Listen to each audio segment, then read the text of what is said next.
This is the Debunking Economics podcast with Professor Steve Keen. I'm Phil Dobbie, and today we look at population. We know the world's population is growing, and it can't keep growing for long because we won't have the resources to support it. But what about individual countries? Could some places actually benefit from a bigger population? Today we discuss the search for the optimum population size. That's today on the Debunking Economics podcast. Now, there was a survey last month which asked Australians how they felt about welcoming more people into their country. And, of course, Brexit is a sign that many don't want more people in Britain. The survey in Australia showed that 70% of the population felt that at a little over 25 million people, Australia didn't need any more. The reasons they gave: the cost of housing, overcrowding in cities, traffic problems, and job security. So, Steve, let's start in Australia. Is it overcrowded? I mean, it's one of the most sparsely populated countries on the planet. And most of it's desert. And this is actually an intriguing...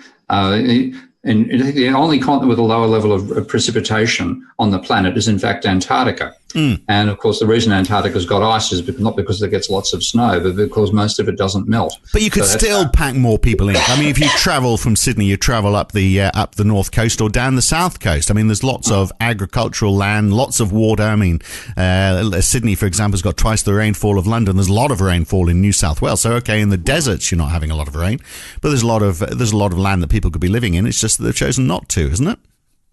To some extent, that's true. And Australia still does have some spare capacity in terms of the amount of its capacity to support a larger population. So, and the thing, this is one of my favourite pieces of research, which I'm going to donate some money to after we finish talking, because they're actually running a campaign right now. This is the human ecological footprint calculation. And that is showing that Australia's biocapacity per gigahectare is 13.3 peoples. Must be millions.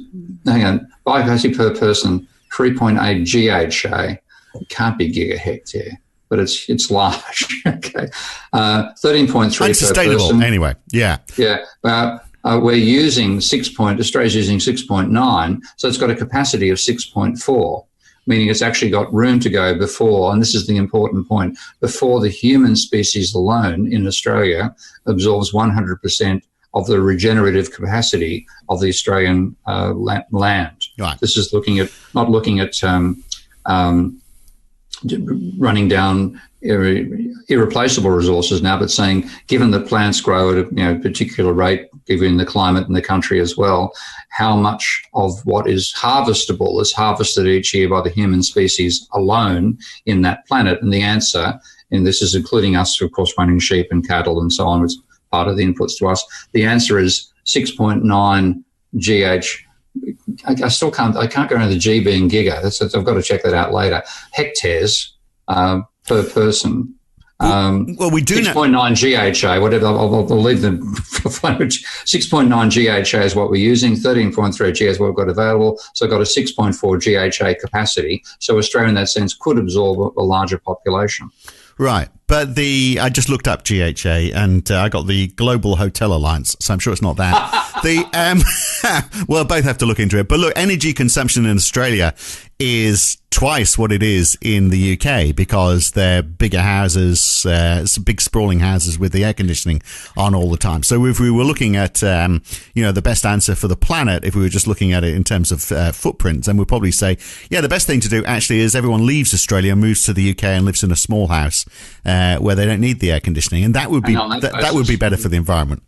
And what you find is, and it comes down to the biocapacity element as well. The biocapacity per person is 1.2 GHAs. The footprint is literally 4 times that in the UK, 4.8 GHA. So the deficit for the UK is 3.6 GHA per year. So we've got... Well, how can that be if we're consuming an agenda of explaining what GHA actually means once we both research it later, Matt? But it's also the Glasgow Housing Association. It's I know there have been a million of them. The Ghost Hunters Academy.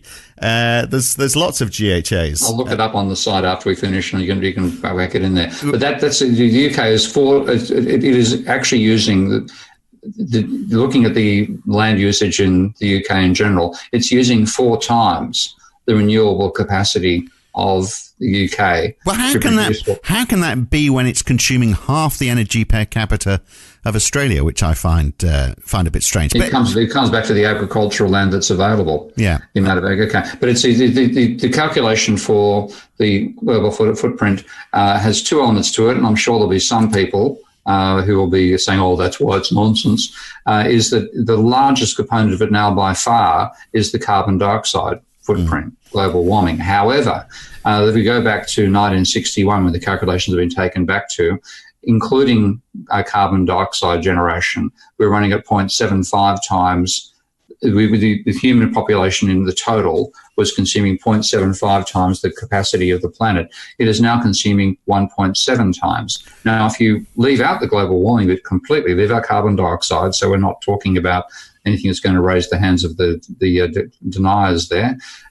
It used to be 0.4. It is now running at about 6.7. So even leaving out completely the impact of carbon dioxide load on the planet, we've gone from about 0.3 or 0.4 to about 0.7 planets per year just for the human species, not for any other animals. So the wild animal population has to do with 0.3 of the planet, 30% of the planet. Right, Steve wants to talk a lot about the population size for the planet in the full version of this podcast to try and pin him down on the optimum population size for a country like Australia, taking into account the need for competition. And can a country be too small population-wise to actually be able to sustain competition? So we'll look at that in the full version of this podcast. To hear that, you need to subscribe at debunkingeconomics.com. Choose one of the subscription plans in the right-hand column on the website, or become a supporter of Steve Keen on Patreon. Go to patreon.com/Prof Steve Keen, and if you pledge to support him for his work, $10 or more per month, then you get access to this and all the other 130 or so podcasts that we keep on adding to each week. So hopefully you'll support Steve's work, and we'll see you back here again for the full version of this podcast. I'm Phil Dobbie. Thanks for listening.